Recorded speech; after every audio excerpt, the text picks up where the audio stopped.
It's Sunday, February 24th, 2013, and this is the Energy Education Podcast.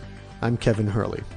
Today, we welcome Dr. Helen Caldicott to the show to discuss an upcoming symposium to be held in New York on the second anniversary of the Fukushima Daiichi triple meltdown. Dr. Caldicott joins us via Skype to give us a preview of the symposium and to discuss some of the current issues. Well, I'd like to start by welcoming Dr. Helen Caldicott to the show. Helen, it's an honor. Thank you very much. And of course, as always, Arnie Gundersen. Thanks for coming on the show. Yeah, hi Kevin. Hi Helen. Hi Arnie. And Maggie Gundersen. Thanks for joining us. Thanks, Kevin. It's a joy to join you. All right, let's start with you, Helen. I understand you're still in Australia. Yes, I'm in Australia. I'm leaving at the end of next week on the 2nd of March to go to Seattle and then to do some work and give a speech in Los Angeles and some media, and then flying on the 10th to New York to get ready for the symposium, which starts on the 11th and 12th at the New York Academy of Medicine. This symposium is the medical and ecological consequences of the Fukushima Daiichi disaster. It's being held on March 11th and 12th at the New York Academy of Medicine. Helen, can you tell us just a little bit about this symposium? Yes, I've collected an extraordinary faculty of people from actually all over the world. A leading physician from Poland who is a specialist in pediatric thyroid disease, and that's very important because they've been looking at about 100,000 children in the Fukushima prefecture and found up to 40% of them have thyroid abnormalities by ultrasound examination, cysts or nodules. 3 have been diagnosed with thyroid cancer already, and that's only 2 years since the accident. 7 more are suspected of having cancer. This is very strange because in Chernobyl it took 5 years for cancer to start appearing. So it indicates these children probably got a very large dose of radiation, namely radioactive iodine and probably cesium-137, which goes to the thyroid too. We've got a wonderful evolutionary biologist, Timothy Mousseau, who's been in the exclusion zones of Fukushima and Chernobyl, much to his, a threat to his own health actually, because they're very radioactive areas, looking at the birds and the insects and the plants in those areas and finding very marked mutations and abnormalities in these species, particularly in the birds, who are found to have smaller than normal brains. Many of the male birds are sterile. They have crooked beaks and white feathers, which indicates mutations, and strange shapes to their wings and their tails. What we do then in medicine is we always extrapolate from animal data to humans, and that's how we work out if a drug is safe or whatever. So this is a very, very important project that Mousseau is doing with his colleagues, and will absolutely upset and turn upside down the IAEA, International Atomic Energy Agency, and all the rest of them, their standards on radiation biology. So that's very important. We've got a man, Dr. Wozlecki, who's been studying a village near Chernobyl. People who've lived there for centuries, and they eat their own food, berries and mushrooms and the like, and their bodies are full of cesium-137, which also escaped in large quantities from Fukushima. And they have really a high incidence of severe congenital anomalies, Siamese twins, babies born with no brain, anencephaly, neural tube defects such as spina bifida, single eyes, and the like. And his work is really it's on the cutting edge, and those abnormalities will probably start showing up in Fukushima. That's what we predict, and that's why I had him. We've got a wonderful Russian called Alexei Yablokov who put together 5,000 papers from Russia on what's happened in Europe and Russia post-Chernobyl, and it's an extraordinary document published by the New York Academy of Sciences, and it shows that probably up to now, or more than 1 million people have died from Chernobyl. That is never talked about. Helen, the Fairewinds site has been getting a lot of anecdotal evidence from people all over northern Japan. We just got an email just last week of a woman whose 2 sisters were pregnant, and one child was born deformed, and the other 2 died in the womb. They were pregnant during the accident, and they could tell the metallic taste on their tongues and all that kind of stuff. So I just am concerned that the Japanese government isn't properly accounting for that. That's the same problem that Yablokov had when he was in the Ukraine. Yeah, the Japanese government is really out to lunch, I would say. It's covering up this accident even worse than the Russian government did. I mean, the Russian government didn't admit there'd been a meltdown for about 10 days, and they didn't start studying the victims for about 5 years at all, and denied a lot of medical evidence about what was happening. But at least they evacuated people almost immediately. The Japanese government has virtually not done that. Children are living now in areas of very high radiation. In fact, Arnie, as you know and you've measured, there are areas of very high radiation in Tokyo per se, and people are living within the apartments with radioactive dust and the like. I've been to Japan and talked to the people, and they're desperate to hear the truth. I mean, even if it's grim, they want to hear the facts about what radiation can do, particularly to their children who are so incredibly vulnerable. And it takes my breath away. I've never seen anything so really despicable in my 40, 50 years of being a doctor, that people are being ignored in the face of great danger. One of the things that I've discovered when I look at the drawings, the accident movies, you see the plume going down on the ground, which didn't happen at Chernobyl. Chernobyl burned upward, and of course there's dramatic differences. Chernobyl was surrounded by land, and that they luckily Fukushima was on the water. But at Fukushima, the plume goes down. It's something called building wake effect. So I think that the exposures in close, in the 20 and 30 and 40 kilometer range, are actually going to be higher than we saw at Chernobyl, and because of the fact that all of the stacks and everything that was designed to get that radioactivity up in the air were destroyed because they had no electricity to run the fans. That's very interesting, yes. Well, you'll have to listen to my speech. Well, yes. Now, Arnie is going to be speaking in the symposium. First, we're having the former Japanese Prime Minister Naoto Kan opening it, and he was really terribly distressed at the time. He rushed to the Fukushima reactors. I think TEPCO was going to evacuate the workers, and he said they're not to go because that would have been dreadful. And he's going to speak about how it felt to be Prime Minister at the time. And then Arnie, we've got another Japanese man who is a nuclear engineer who's very distressed about the whole thing speaking, Dr. Koide. And then Arnie speaking, and he's been right in the front lines of discussing this accident. And then a wonderful nuclear engineer called David Lochbaum from the Union of Concerned Scientists is speaking as well about how the accident occurred and what it means, both to Japan and to the United States. And I think you, Arnie, and David are coordinating your speeches, aren't you? Yes, there will be no overlap.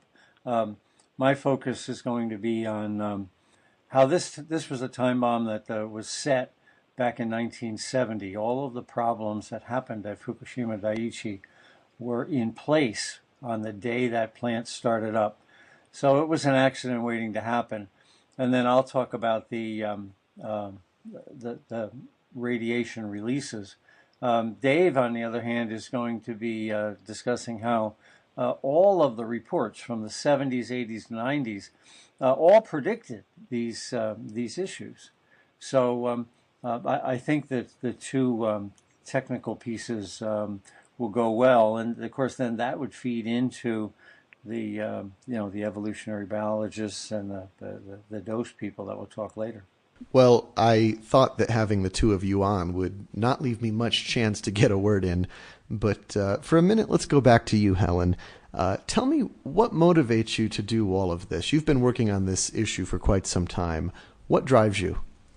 The reason I decided to do this is because I watched the accident and I thought, my God, this is the worst thing that's ever happened, ever. And Arnie verified that, the worst industrial accident ever to have occurred. And it's irreparable. It can't be cleaned up, the radiation on the ground. And the thing is, it takes up to 5 years, usually, for cancers and leukemias to start appearing post-radiation. And so often I was interviewed, and I'm sure Arnie was, by these journalists who are cocksure of themselves, who say, well, nobody's died. And that really got my goat, because we don't expect anyone to have died yet. You die from radiation within 2 weeks if you get a huge dose of radiation, like being blasted by an atomic bomb.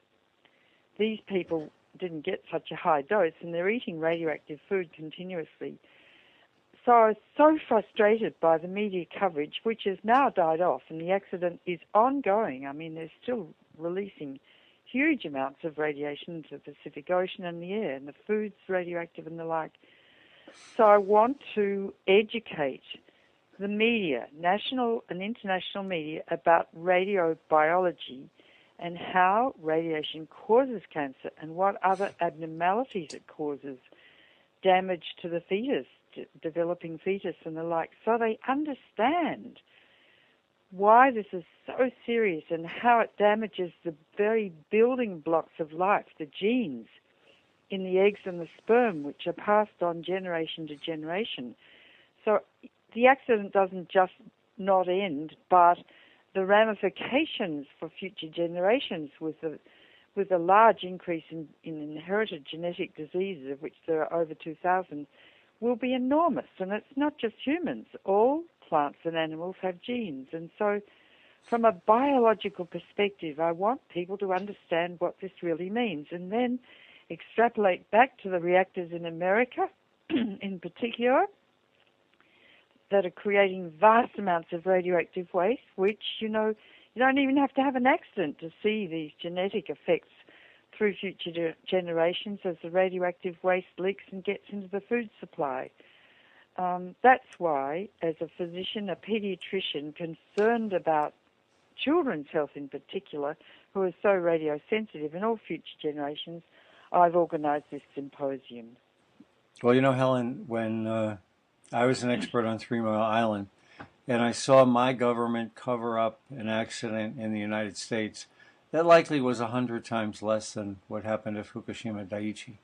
So when I saw on March 11th that of 2011, 2 years ago, that they were calling out for extra batteries and all, I knew a meltdown was in progress on the very first day. And I just committed myself that I was not going to let this thing get covered up like 3 Mile Island had been and like Chernobyl had been. And the difference, of course, is that this time the citizens of the world have the internet, and we can crowdsource information despite attempts by government to stop the flow of information. And your symposium is just one more opportunity to let people know in Japan that the experiences they're feeling, the taste, the metallic taste on your tongue, the illnesses, the bloody noses, etc., are not something that's in your brain. And in fact, these are real physiological issues that your government's not addressing. So I'm glad you're doing it, because the Japanese have to know that this is not a psychological issue, that these are real physiological issues based on real physiological exposures. Well, that's what the nuclear industry has always done, Arnie. When people get symptoms of poisoning from radiation, they say it's psychological, and it's just because you're anxious. And one doctor even said, who was in charge of the medical record keeping of people in Fukushima, he said, well, if you smile, you'll be better, and radiation won't hurt you. If you get depressed, it will. I mean, this is obscene stuff. Bloody noses are because if you get a fairly high dose of radiation, and a lot of children did have bleeding noses, is because it affects the platelets in your bone marrow, which cause clotting, and so the platelets aren't numerous enough to cause clotting, so people get bloody noses. It also affects the bowel, the whole gastrointestinal system, so you can feel very nauseated as cells die in the stomach. You can get diarrhea, and that's what's been happening to some people. Quite a few people have reported their hair falling out. That also occurs when you get a high dose of radiation because the actively dividing cells of the body are killed by radiation, which are the hair cells, the gut cells, and the blood cells. So to tell people that their symptoms are psychological, I mean, it's like saying to a patient dying of cancer, look, you're just imagining all of this pain. You don't really have secondaries in your bone or in your brain. You're just imagining it. I mean, this is charlatanism. One of the things that caught my attention early on when I saw the airplane flying over, the little model airplane, the remote control airplane taking pictures, I said to myself, I want to get the air filter for that airplane. Because the air filter would tell us everything. It would tell us, what the motor was sucking in. So Fairewinds and Safecast put out the word that we wanted air filters, which we then sent over to Marco Kaltofen to analyze. And the air filters are loaded with hot particles, loaded with cesium and many other isotopes as well. Well, if the air filters breathed it in, you're sure that the kids running in the streets and the parents also breathe it in. Yeah. So I'm quite concerned, but I'm very grateful for Safecast and for Marco Kaltofen for doing the analysis to look at those air filters. Yes. Science has become so complicated these days. Even in my own small area in pediatric cystic fibrosis, I can't or couldn't keep up with the vast literature associated with that, let alone the whole of pediatrics. And so people are left behind by science, and they absolutely don't understand the genetic and carcinogenic implications of nuclear power. And it's almost as if the whole world needs to go to medical school for a year to learn about it, We do medicine for 6 years, and then I did postgraduate training for about 3 years. And it takes a long time to learn this stuff, but it's simple enough as a doctor to explain to people what radiation means. And particularly journalists need to know, because the truth is the media is determining the fate of the earth. And I always go back to what President Jefferson said, an informed democracy will behave in a responsible fashion. And if you have a democracy like America that doesn't understand science and medicine in this extremely technological age, and you have politicians who are scientifically illiterate, where are you? You're in the hands of the corporations who make lots of money by doing awful things. Helen, were you able to get Marco Kaltofen to speak? Yes, Marco Kaltofen is speaking for 15 minutes to present his important work in measuring those filters and what he's found in Japan, the radioactive elements, and in the United States. So he's speaking. That will be very good. All right, now let's go to Maggie Gundersen. Maggie, if you could tell us just a bit about the symposium. I know you're looking at the program right now. What is on the agenda? When I look at the whole symposium on the internet, and people can go to the Helen Caldicott Foundation or to the nuclearfreeplanet.org symposium site.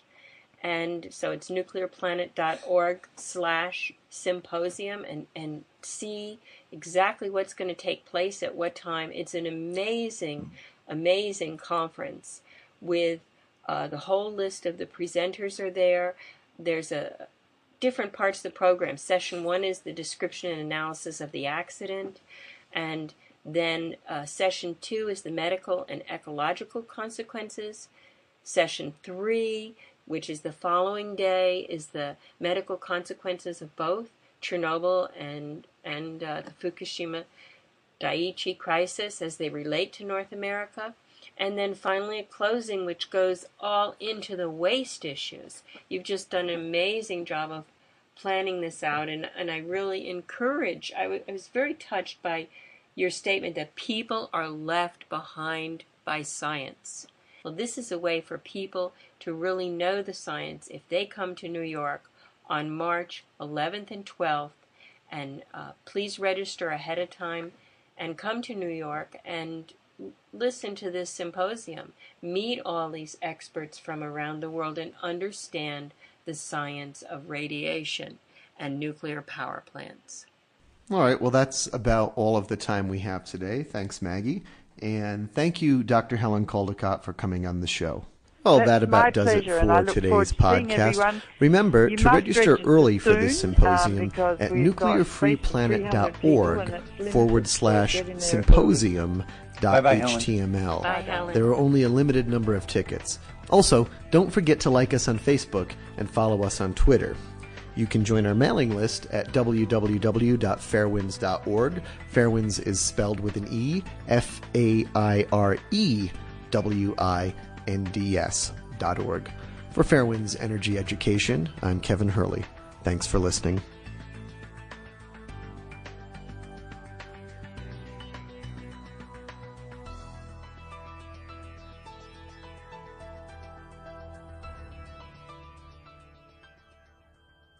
Yeah. All right, let's start with you, Helen. I understand you're still in Australia. Yes, I'm in Australia. I'm leaving at the end of next week on the 2nd of March to go to Seattle and then to do some work and give a speech in Los Angeles and some media, and then flying on the 10th to New York to get ready for the symposium, which starts on the 11th and 12th at the New York Academy of Medicine. This symposium is the medical and ecological consequences of the Fukushima Daiichi disaster. It's being held on March 11th and 12th at the New York Academy of Medicine. Helen, can you tell us just a little bit about this symposium? Yes, I've collected an extraordinary faculty of people from actually all over the... It's Sunday, February 24th, 2013, and this is the Energy Education Podcast. I'm Kevin Hurley. Today, we welcome Dr. Helen Caldicott to the show to discuss an upcoming symposium to be held in New York on the second anniversary of the Fukushima Daiichi triple meltdown. Dr. Caldicott joins us via Skype to give us a preview of the symposium and to discuss some of the current issues. Well, I'd like to start by welcoming Dr. Helen Caldicott to the show. Helen, it's an honor. Thank you very much. And, of course, as always, Arnie Gundersen. Thanks for coming on the show. Yeah, hi, Kevin. Hi, Helen. Hi, Arnie. And Maggie Gundersen. Thanks for joining us. Thanks, Kevin. It's a joy to join the world. A leading physician from Poland who is a specialist in pediatric thyroid disease, and that's very important because they've been looking at about 100,000 children in the Fukushima prefecture and found up to 40% of them have thyroid abnormalities by ultrasound examination, cysts or not.